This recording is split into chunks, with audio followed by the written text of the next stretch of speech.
Hi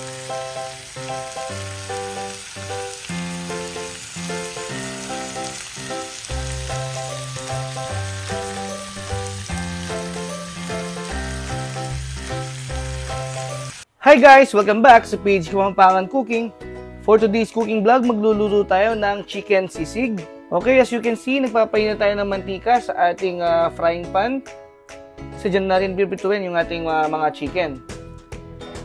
Gagamit pala tayo dito guys no, ng chicken thigh fillet. Ayan siya guys. Minarinid ko lang yan ng asin at saka paminta. Mas malinamnam yan guys kaysa sa breast part or breast fillet. Kaya chicken fillet ang ating gagamitin. Once na mainit na yung ating mantika, pwede na natin i-fry yan.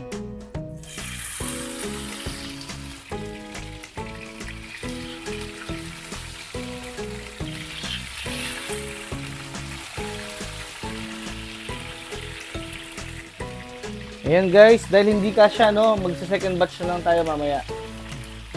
3/4 kilograms nga pala yan. After 12 minutes, okay na yan guys. Ayan, medyo tagalan lang natin no, yung pag-fry dito sa bandang may balat para medyo crunchy yung balat natin. Panguhin na natin yan. Then, salang lang natin yung pang second batch. Kasi hindi nagkasya sa ating pang fry guys.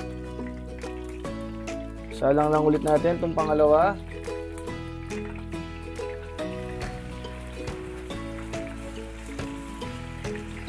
Ayan. Medyo ingat lang tayo guys no, kasi medyo tumatalsik din kasi yan. Okay. After 12 minutes ulit. Ayan, okay na yan guys. Luto na rin yan no. Pwede na natin ngamuhin lahat ito.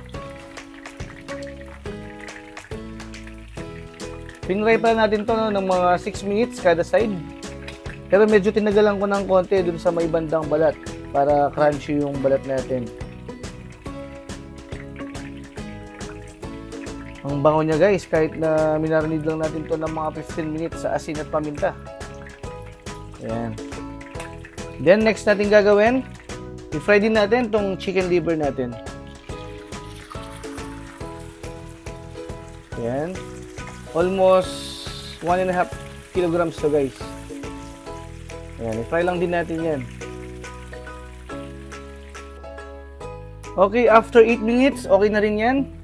Hindi natin kailangan i-fry ng matagal yan guys, no? Kasi titigas yan pag nasobran tayo sa pag-fry. Hanguin na natin lahat yan. And then, papalamigin lang natin ito, tsaka yung finry nating chicken kanina. Yung chicken thigh natin. Bago natin i-chop.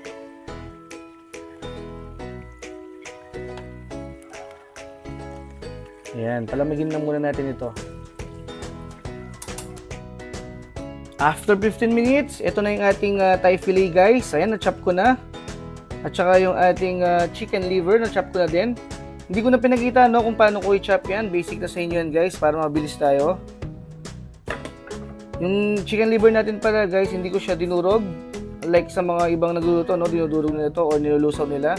Parang nagiging sauce. Ito, yun ang gagawin natin para mas masarap. I mean, mas masarap pala yung ganitong way. Okay? Pagaluin lang natin to guys.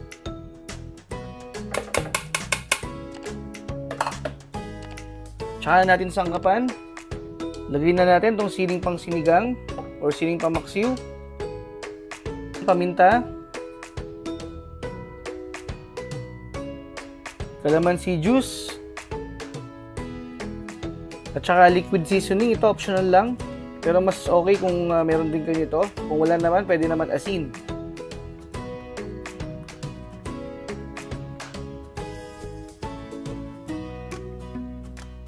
Ayan. Then, konting asin. At saka yung hiniwa nating 3 pieces na sibuyas. Then guys, haluin lang natin mabuti yan. Grabe, napaka-solid dito guys. Perfect pang ulam, pwede rin pang pulutan.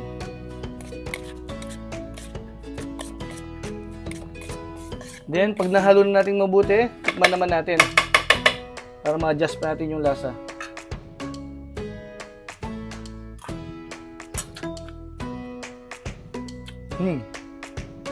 Para sa akin guys, okay na yung lasa nito, no? Kasi magsasawsawan pa tayo dyan ng toyo mansi. Ngayon naman guys, papainit natin sa butter yan bago natin i-serve. Maglalagay lang tayo ng butter sa ating frying pan. Tunawin lang natin yan guys. Then maglagay tayo yung tinimplahan nating chicken sisig.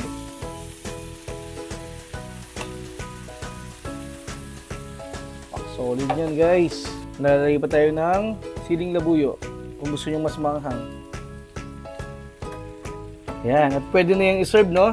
Kung umabot kayo, no, sa part ng video na to, maraming salamat sa inyong panonood. At kung hindi pa kayo nakasubscribe, mag-subscribe na rin kayo. Pag-click nyo na rin yung notification bell para ma-update kayo sa mga susunod na ating video gaya nito. Okay guys, hanggang sa muli. Bye!